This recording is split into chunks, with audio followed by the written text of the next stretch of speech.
I may be wrong, but it seems like you do. I'm her handmaiden. That's what I thought. I've seen you with her before.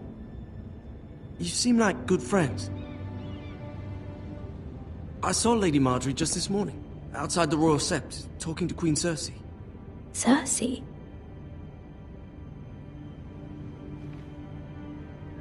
They appeared to be having some sort of disagreement. I couldn't hear much, but it was definitely an argument. I heard them arguing about House Forrester. House Forrester? I thought you'd like to know. Forgive me if I was mistaken. I hope you're not in any kind of trouble. Most people don't tend to notice a callboy. Not in King's Landing, with so many lords and ladies about. You see and hear all sorts of things when people don't even know you're there. Good night, milady.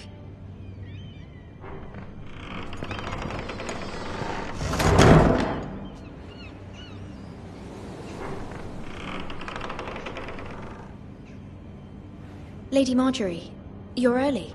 I was hoping there would be time for us to talk. Come, there's something we must discuss.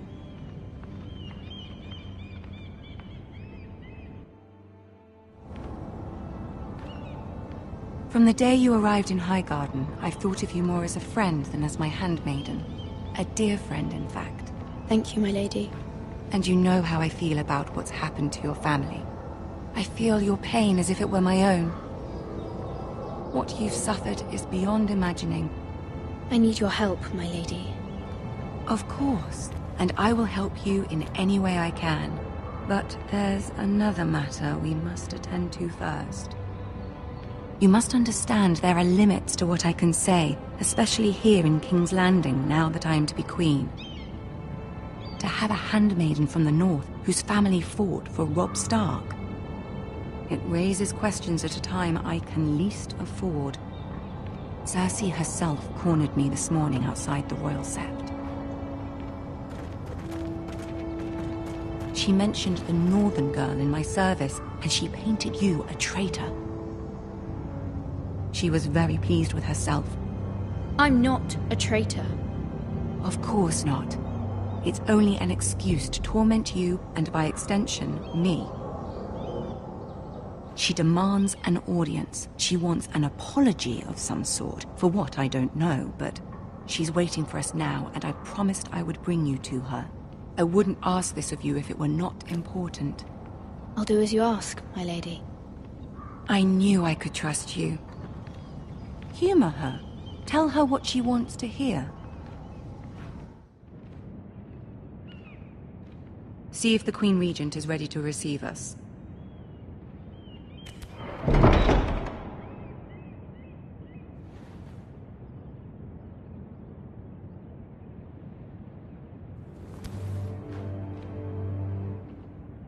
You'll be fine. I know you will. You may feel one thing, but you must say another.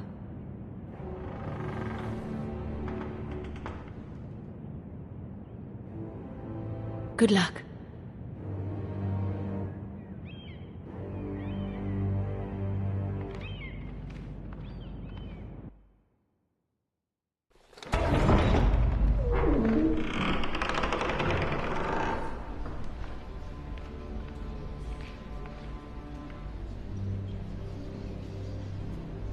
You can do this.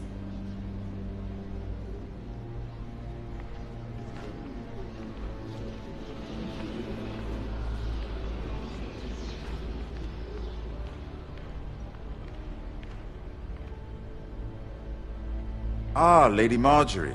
Aren't you looking lovely this evening? Lord Tyrion. Your Grace? With your permission, allow me to introduce Lady Mira of House Forrester.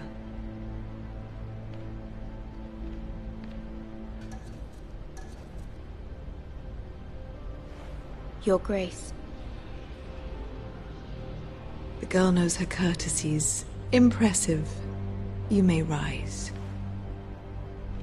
House Forrester is a northern house loyal to the king. Are they? I beg your pardon, Your Grace. I wasn't talking to you. I want to hear from the girl. Is your family loyal to the king? Perhaps you should ask the new Lord Forrester. He's not here, is he? She is. Yes, Your Grace. To the one true king. The one true king. Yet she didn't say which. The girl is clever. She only meant... I don't care what she meant. I care what she said. I won't stand for impertinence from a girl of the North. If you would give her the chance to explain... Perhaps she can explain why the Forresters have been loyal bannermen to House Stark for centuries. A house of traitors. Yes, Your Grace. They are traitors. The Starks were your liege lord, yet you name them traitors so easily. Is it any wonder you were so impertinent to ask which king deserves your loyalty? If you have any loyalty at all. Is your house willing to swear fealty to your new liege lord, Roose Bolton? Yes, Your Grace. Absolutely. I see. Despite the fact Roose Bolton allied with Walder Frey. If it was me, I'd find it difficult to so quickly forgive the men who killed my father. Old allegiances are not easily abandoned. But now that the war is over, we must look to rebuild and forge new alliances. There are ships and shields to be built, and Joffrey will need a steady supply of ironwood for his armies. I'm told there are others who would happily serve that purpose, but I trust we can rely on House Forrester. Forster Ironwood does seem rather unique. Yes, Your Grace. It would be a shame to see it fall into the hands of another house. I imagine you'd do almost anything to prevent that from happening, wouldn't you? Ask any Lannister, and they'd do whatever was necessary to save Casterly Rock. It would be unfortunate to see another house lay claim to what's yours. Yes, Your Grace. I would do anything. I see. What would you have the girl do, Cersei? It's not as if she fought beside the Starks, wielding a battle axe for the Northern Army. It raises an interesting question, I suppose. Can we truly blame those who end up on the wrong side of the war? Our dear Marjorie here was betrothed to Renly Baratheon on the false assumption that he would one day rule the Seven Kingdoms. Can we fault her for her mistake? Should she be held accountable?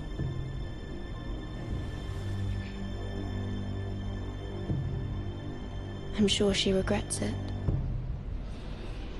Perhaps. Perhaps not. If there's a point to this, I hope you find it quickly. Loyalty can be such a hard thing to define. This city alone is filled with all sorts of ambitious opportunists looking to reinvent themselves, pretending to be something they're not. Who knows what lurks within their hearts? You are a girl from the north here in service to Lady Marjorie. One can only assume her interests are yours. Yet loyalty to a king, that must be absolute, beyond question. And if your loyalties were to become conflicted between your king and the very person whom you serve, what would you do then? I'm sure she would... Let the girl answer the question. Go on. My loyalties would never conflict, Your Grace. That's a coward's answer. I will not have my time wasted by a northern girl who thinks she can play games. Who do you choose?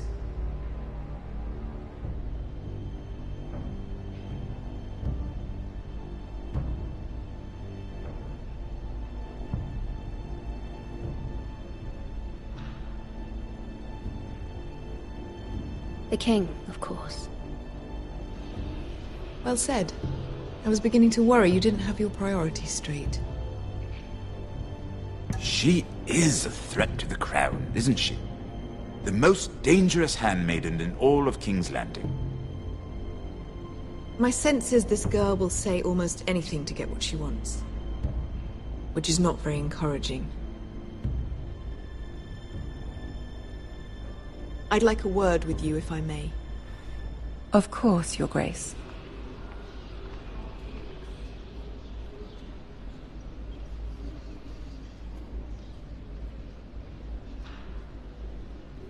I'll walk you out. This may come as a surprise, but I met your father once, at the tourney at Lannisport. Even then he didn't trust Roose Bolton. We only spoke briefly, but your father struck me as an honorable man. You have my condolences for his loss. These would be trying times for your family, even under the best of circumstances. Thank you, Lord Tyrion. That's very kind of you to say. That certainly took courage. To so publicly declare your loyalty to Joffrey for all to hear. Poor Lady Margaery was humiliated, although Cersei seemed quite pleased. It was quite the first impression. I, of course, found it all highly entertaining. No doubt Lady Margaery will forgive you. Eventually. My sister and I have our differences. She takes great pleasure in her little charades. I take mine in thwarting them. We must find our amusements where we can. She threatened to give your ironwood to another house. It is the Master of Coin who